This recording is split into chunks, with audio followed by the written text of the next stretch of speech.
motivation for the reconstruction of Gaza that we've seen. We've seen those still images of the rebuilding process.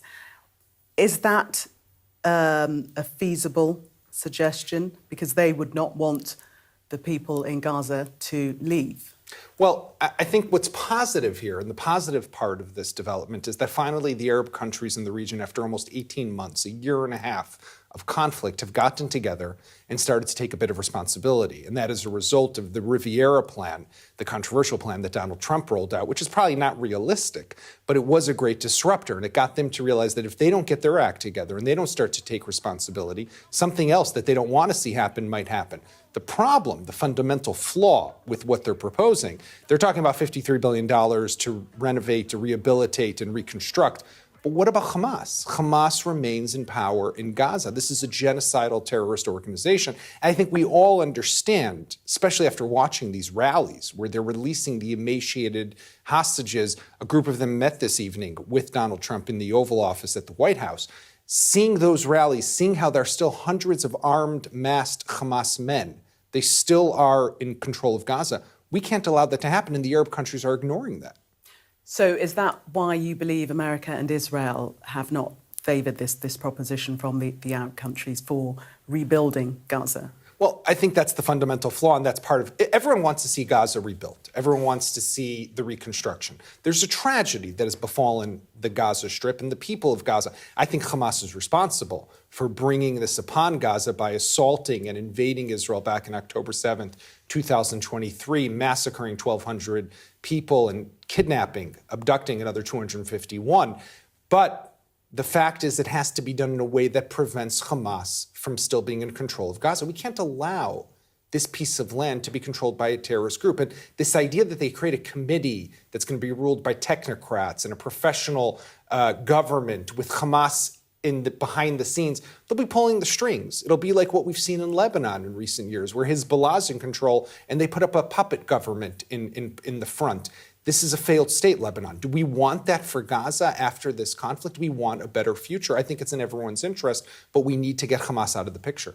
But how do you extinguish Hamas? How do you completely rid Gaza of Hamas forever? Because it's an ideology, isn't it? Right, and there's no military solution at the end of the day that is going to completely eliminate Hamas. You need to have, on the one hand, a powerful military option, but you also need to follow that up with a political resolution. And that's what we're missing at this moment. We're missing it from the Arab states. They haven't proposed that. Israel has also not necessarily proposed a plan forward that would prevent Hamas from reconstituting. We need to have together the world that says we're going to install or we're going to help prop up a new government that is going to be able to confront Hamas. Israel with its military can degrade, can weaken Hamas, take away its weapons and its infrastructure, but you need to have someone on the ground who's going to prevent them from reconstituting and rebuilding. That's key. We also need to do something similar to what soon as the 80-year anniversary, the VE, we need to have a de-Nazification or a de-Hamasnification of Gaza. We have to take away the ideology. For that to happen, we need time. This is something that could take years, but it starts with the education system. It starts with the culture. It starts with the media. It has to be something that is overarching throughout all of the Gaza Strip, because otherwise, like you said, Gillian, this is an ideology. You can't get rid of it completely. And that, from what you're saying, is re-education. That's the way to solve this problem, because there's a whole nother generation who will have been victims of the war. They will be growing up without parents, some of them, and will be growing up with hate. How do you get rid of that hatred and that division? Unfortunately, conflict also does brew hate. But, I'll just tell you this one scene that I saw recently when the Bibas family, that was Shiri, the mother, and the two red-haired young boys, Kfir and Ariel, their coffins were returned by Hamas.